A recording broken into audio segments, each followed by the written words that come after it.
இன்றைக்கு மக்களை பாதுகாப்பது காவலர்கள். இன்றைக்கு பயிர்களை வேலி பாதுகாப்பதை போல மக்களை பாதுகாப்பது காவல்துறை அதிகாரிகள். அந்த காவலர்களுக்கே பாதுகாப்பு இல்லாத ஒரு சூழல் தமிழகத்தில் நிலவிக் கொண்டிருக்கின்றது. அண்மையிலே அருப்புக்கோட்டையிலே ஒரு சம்பவம். அந்த சம்பவத்தை கண்டித்து பொதுமக்களும் ஆர்ப்பாட்டம் நடத்துகின்றார்கள். அந்த ஆர்ப்பாட்டத்திற்கு பாதுகாப்பாக வந்த அந்த அதிகாரி ஒருவர் பெண் அதிகாரி, ஒரு டிஎஸ்பி ரேங்கில் இருக்கிறவங்க. அந்த அதிகாரிகளுடைய தலைமுடியை பிடித்து இழுத்தது எல்லா ஊடகத்திலையும் பத்திரிகையிலும் வந்திருக்குது. இதெல்லாம் கண்டனத்துக்குரியது. அதே குற்றச்செயல் ஈடுபடுகிறவர்கள் பயமில்லாமல் குற்றச்செயல் ஈடுபடுகிறார்கள். ஒரு காவல்துறை உயர் அதிகாரிகளுக்கு இப்படிப்பட்ட நிலைமை என்று சொன்னால் சாதாரண மக்கள் எப்படி நடமாட முடியும் என்பதை, இந்த நாட்டில் நடமாட முடியும் என்பதை நாம் எண்ணி பார்க்க வேண்டும். ஆகவே காவல்துறைக்கு பாதுகாப்பு இல்லை, மக்களை பாதுகாக்கக்கூடிய காவல்துறைக்கே பாதுகாப்பு இல்லை, மக்களுக்கு பாதுகாப்பு இல்லாத ஒரு சூழ்நிலை தான் இன்றைய ஆட்சியிலே நடந்து கொண்டிருக்கின்றதை நேரத்தில் தெரிவிக்க விரும்புகின்றேன். இன்றைய தினம் விடியா திமுக ஆட்சியில் தொடர் பாலியல் வன்கொடுமை நடந்து வருகின்றன. தஞ்சாவூர் மாவட்டம் போதலூரில் இருசக்கர வாகனத்தில் ஒரு பெண்ணுக்கு லிப்ட் கொடுப்பது போல் அழைத்து சென்று பாலியல் வன்கொடுமைக்கு ஆளாக்கப்பட்டிருக்கின்றார்கள். இதே தஞ்சாவூரில் ஒரத்தநாடு கல்லூரிக்கு சான்றிதழ் வாங்க சென்ற பெண்ணை 6 நபர் கொண்ட கும்பல் தாக்கப்பட்டு அந்த பெண் பாலியல் வன்கொடுமைக்கு ஆளாக்கப்பட்டிருக்கின்றார்கள். ஆக ஒரே மாவட்டத்தில் ஒரு சிறிய இடைவெளிக்கு இடையிலே 2 பாலியல் வன்கொடுமை நடைபெற்றுக் கொண்டிருக்கின்றன. அது மட்டுமல்லாமல் அந்த பெண் காவல் நிலையத்தில் புகார் கொடுக்க சென்றபோது பல மணி நேரம் காக்க வைத்து அழைக்க வைத்து எஃப்ஐஆர் போடாமல் காலம் தாழ்த்தினார்கள்.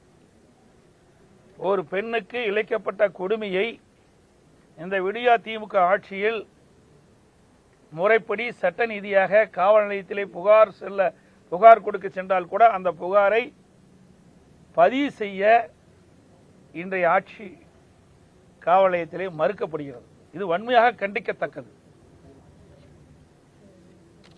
விடியா திமுக ஆட்சியில் பெண்களுக்கு பாதுகாப்பில்லை, ஒட்டுமொத்த மக்களுக்கும் பாதுகாப்பில்லை. எங்கே பார்த்தாலும் கொலை, கொள்ளை, திருட்டு, வழிப்பிரிவு, பாலியல் வன்கொடுமை தொடர்ந்து நடைபெற்றுக் கொண்டிருக்கின்றன. நான் எப்பொழுது தொலைக்காட்சி நண்பர்களை சந்தித்தாலும் சரி, பத்திரிகை நண்பர்களை சந்திக்கின்ற பொழுதும் இதை அவ்வப்போது நடைபெறுகின்ற நிகழ்வுகளை சுட்டிக்காட்டி இந்த அரசுடைய கவனத்தை கொண்டு வந்து கொண்டிருக்கின்றேன். ஆனால் இந்த அரசு சரியான முறையில் நடவடிக்கை எடுக்காத காரணத்தினாலே, காவல்துறைக்கு முழு சுதந்திரம் கொடுக்காத காரணத்தினாலே இப்படிப்பட்ட பாலியல் வன்கொடுமை நடைபெற்றுக் கொண்டிருக்கின்றது. இதை இந்த அரசு மெத்தன போக்கின் காரணமாக, நிர்வாக திறனற்ற அரசாக இருக்கின்ற காரணத்தினாலே, காவல்துறை செயலிழந்து இருக்கின்ற காரணத்தினாலே இப்படிப்பட்ட நிகழ்வுகள் இன்றைய தினம் நடைபெற்றுக் கொண்டிருக்கின்றன. அது மட்டுமல்ல, எனக்கு இன்றைக்கு கிடைச்ச தகவல், திருச்சியில்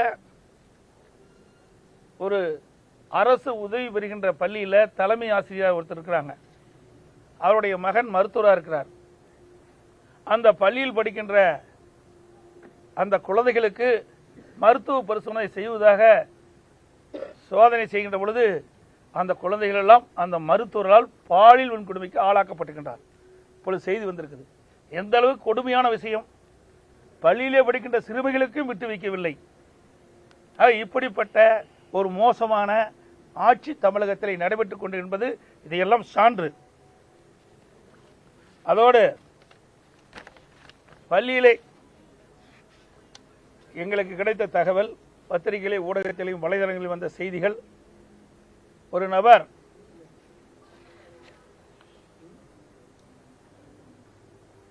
சர்ச்சைக்குரிய கருத்துக்களை தெரிவித்திருக்கின்றார்.